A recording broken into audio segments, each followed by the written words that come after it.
শুভ সকাল বন্ধুরা, কেমন আছো তোমরা সবাই? আশা করছি তোমরা সবাই খুব ভালো আছো আর আমরাও ভালো আছি। আমার আরও একটি নতুন ব্লগে তোমাদের সবাইকে অনেক স্বাগত জানাই। আজ হচ্ছে শুক্রবার আর এখন বাজে ঘড়ির কাঁটায় ওই সকাল 6:30 মতো। তবে চলো আজকের ব্লগটা এখান থেকেই শুরু করছি। আশা করি ব্লগটা তোমাদের ভালো লাগবে। আর ব্লগটা ভালো লাগলে অবশ্যই কিন্তু একটা লাইক, কমেন্ট, শেয়ার করে দিও আর চ্যানেলটা সাবস্ক্রাইব করে আমার পাশে থেকো। কাল রাতে জানো তো বৃষ্টি হয়েছে, তো দেখো এই যে উঠোনটা কিন্তু এখনো ভেজা আছে, কিন্তু বৃষ্টি হয়েছে সেরকম হয়নি। আর ঘরে তো এত পরিমাণে গরম, যতই বৃষ্টি হোক, পুরো মুষলধারে যদি বৃষ্টি না হয় তাহলে কিন্তু এই যে ঘর ঠান্ডা হয় না, এত পরিমাণে গরম। আর এখন এই যে সকালে চান করি, আবারও কিন্তু সেই সন্ধেবেলা আরেকবার চান করতে হয়, তবুও থাকা যায় না। আর একটু বৃষ্টি হলে তখন মনে হয় যে না, একটু ঠান্ডা হবে। তো এইদিকে দেখো সকালের কাজে লেগে পড়েছি। তো সকালে উঠে ঘরটরগুলো ঝাড় দিয়ে তারপর উঠোনটা ঝাড় দিয়ে নিলাম। আর কয়েকটা পাতা পড়েছে, কালকে একটু হাওয়া ছেড়েছে বৃষ্টি, তার জন্য। তারপর চলে আসলাম ব্রাশ করতে। ব্রাশটা করে এইদিকে এই যে জল নিয়ে বসে পড়লাম। তো 2 গ্লাস জল খেয়ে তারপর যাব চানে। আর কালকের দুটো জামা আছে ছেলের, সেই দুটো কেচে দিয়ে চান টান করে পুজো দিতে যাব।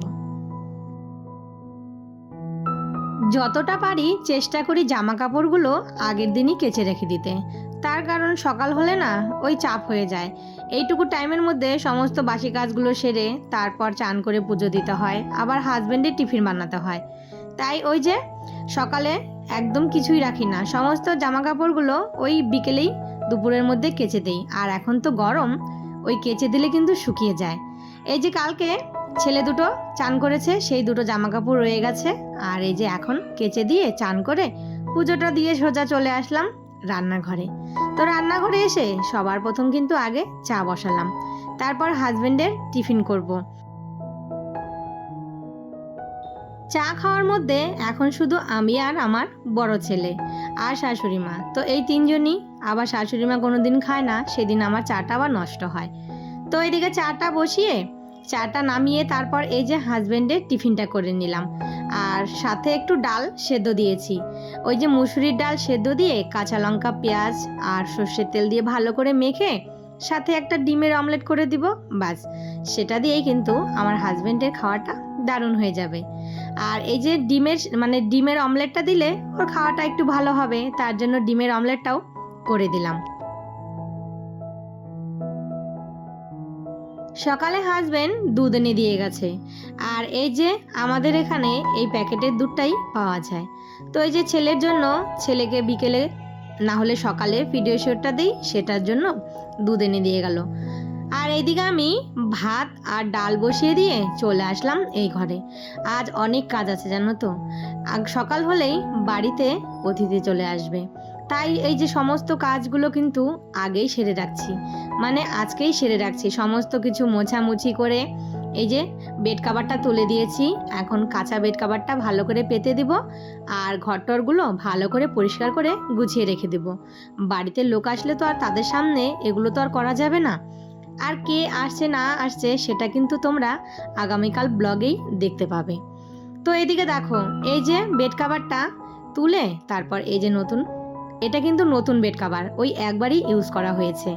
আর এই যে তুলে রেখেছি, তার কারণ আমার ঘরে না আমার ছেলে দুটোর জন্য একদমই বেড কাভারগুলোর কোনো জাতি থাকে না, ডোলে মুচড়ে একদম নষ্ট করে দেয়। তাই একটা বেড কাভার তুলে রেখেছি, এই যে বেড কাভারটা যখন লোকজন আসবে তখন এটা পেতে দেই। তো আজকে এই যে সেই বেড কাভারটা পেতে দিলাম। এই নিয়ে কিন্তু 2 বার হলো ইউজ করা, এর আগে একদিন যখন এনেছিলাম তখন, আর এই যে আজকে। তো যাই হোক, এই যে এইদিকে আমার বিছানাটা একদম পরিপাটি গোছানো হয়ে গেছে। তো কিছুটা ধুলো পড়েছে, সেগুলো একটু মুছে টুছে তারপর জায়গার জিনিসগুলো জায়গা মতো গুছিয়ে রেখে দিয়ে চলে যাব রান্নাঘরে, কেননা ওইদিকে আবার রান্নাটাও তো সারতে হবে। এইদিকে সমস্ত কাজগুলো আজকেই সেরে নিচ্ছি, তার কারণ সবাই যখন সকাল মানে কাল 9টা-10টার মধ্যেই কিন্তু আমাদের বাড়িতে পুরো লোকজনে হইচই শুরু হয়ে যাবে। আর এত লোকজনের মাঝে কাজ করা একটু অসুবিধা, কেননা এত লোকের খাওয়া দাওয়া রান্না করতে করতেই আমার সারা দিন কেটে যাবে। আর এই যে এই কাজগুলো তখন আমি কখন করব বলো তো? তাই এই ভাবলাম যে আজকে হাতে সময় আছে, এই কাজগুলো সমস্ত সেরে রেখে দিই। আর টুকটাক কাজ তো সেটা করতেই হবে। আর বাড়িতে না বেশি লোক থাকলে তখন এই যে ভিডিও করতেও একটু অসুবিধা, তাই ভাবলাম যে আজকে যতটুকু পারি সেরে রেখে দেব। ওই ঘরটা গুছিয়ে চলে আসলাম এই ঘরটা। দেখো এই ঘরে কিন্তু এই যে কাঁচা বেড কভারটা পেতে দিলাম আর বালিশ কভারটা লাগিয়ে দিয়েছি। তো এইদিকে টেবিলটাও গুছিয়ে নিলাম। তো এই ঘরেই এসে কিন্তু ওরা থাকবে। তারপর চলে আসলাম রান্নাঘরে। তো এইদিকে রান্নাটাও তো করতে হবে, না হলে সকালে ছেলে দুটোকে খেতে দেবো কি।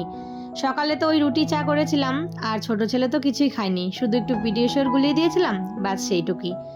তো এদিকে দেখো রান্না বসিয়েছি, মাছের ডিমের বড়া করছি। আর এদিকে তেলের কন্টেনারগুলো খালি হয়ে গেছে, তো তেল আমিও ভরে নিলাম। কেননা রান্না করার সময় না ওই যে হাতের সামনে যদি তেল মশলা না থাকে তখন একটা বিরক্তি বোধ হয়। তো এই যে কন্টেনার দুটো ভর্তি করে রেখে দিলাম। তো এদিকে দেখো উনুনে দুটো রান্না বসিয়ে দিয়েছি। একটাতে মাংস বসিয়েছি আর একটাতে ওই যে মাছের ডিমের চচ্চড়ি। তো মাংসর আলুটা আগে আমি ভেজে নিলাম। ওইদিকে মাছের চচ্চড়িটা নামিয়ে নিয়েছি, ওটা তো হয়ে গেছে। আর এইদিকে মাংসটা হলেই বাস রান্না কিন্তু একদম পুরো কমপ্লিট। রান্না বান্না কমপ্লিট হয়ে গেছে, কিন্তু রান্নার পরে যে বাড়তি কাজগুলো থাকে তো সেগুলো কিন্তু এই যে এখন সেরে নিচ্ছি। গ্যাসটা ভালো করে সাবান দিয়ে পরিষ্কার করে তারপর এই যে কাপড় দিয়ে মুছে এই যে ঝিকগুলো বসিয়ে দিচ্ছি। তারপর এই যে সেলফগুলো ভালো করে মুছে, আর এই সেলফগুলো কালো না, এটা যদি ভালো করে না মুছি না তাহলে না জলের একটা দাগ পড়ে যায়। তারপর এই যে দেখো বেসিনটাও ভালো করে, আর বেসিনটা তো যতবারই বাসন মাজি ততবারই কিন্তু সাবান দিয়ে পরিষ্কার করে নিই।